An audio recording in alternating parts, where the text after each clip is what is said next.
ఇవే క్యాన్బెర్రీస్ అనమాట. ఇవి మనకు అమెజాన్లో నేను తీసుకున్నాను. ఇది హాఫ్ కేజీ 450 అంత ఉండింది, నాకు 420కి వచ్చిందనమాట. ఇవి ఇలా ఉంటాయి. ఇవి మనం తిన్నాం అనుకోండి, యూరిన్ ఇన్ఫెక్షన్స్ అవి చాలా బెనిఫిట్ అనమాట. మనకు అన్నం తిన్న తర్వాత ఇప్పుడు స్వీట్ తినాలనిపించింది, నాకు గ్యాస్ట్రిక్ ప్రాబ్లం ఉంది, మా ఫ్రెండ్ చెప్పింది, తన డైటీషియన్ అనమాట. ఇది సజెస్ట్ చేస్తే నేను ఇదే తినేదాన్ని, నాకు చాలా బాగా అనిపించింది. అప్పటి నుంచి కొనుక్కుంటూనే ఉన్నాను. డైట్ కంట్రోల్లో ఉన్న వాళ్ళకి ఇది చాలా బెస్ట్ అనమాట.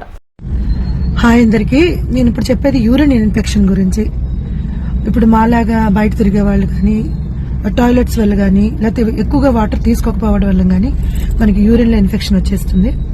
దానికి తక్షణం ఏం చేయాలి అనేది ఒక చిట్కా. దీని గురించి నేను 1 minute చెప్పేసేయాలి మీకు. నేనైతే ఇదిగోండి క్రాన్బెర్రీ జ్యూస్ తాగితే త్వరగా మనకి రిలీఫ్ అవుతున్నాం. తర్వాత పరిస్థితి చాలా తీవ్రంగా ఉండి మంట ఉండి పెయిన్ ఉందనుకోండి, ఇది సిట్రల్కా మనకి మెడికల్ స్టోర్లో దొరుకుతుంది. ఇది ఒక 10 ml ఒక గ్లాస్లో కలుపుకుని తాగేస్తే ఆ డేలో 2 times తాగితే మనకి వెంటనే రిలీఫ్ వస్తుంది. ఇవి 2 photos మీకు నేను పెడతాను. రెండోది ఏంటంటే, మనం యూరిన్ ఎగ్జామినేషన్ చేయించుకున్న కంప్లీట్ యూరిన్ పిక్చర్ తీసుకోవడానికి కూడా 2 days టైం పడుతుంది. కాబట్టి తక్షణ కర్తవ్యం మీకు పెడతా పిక్స్.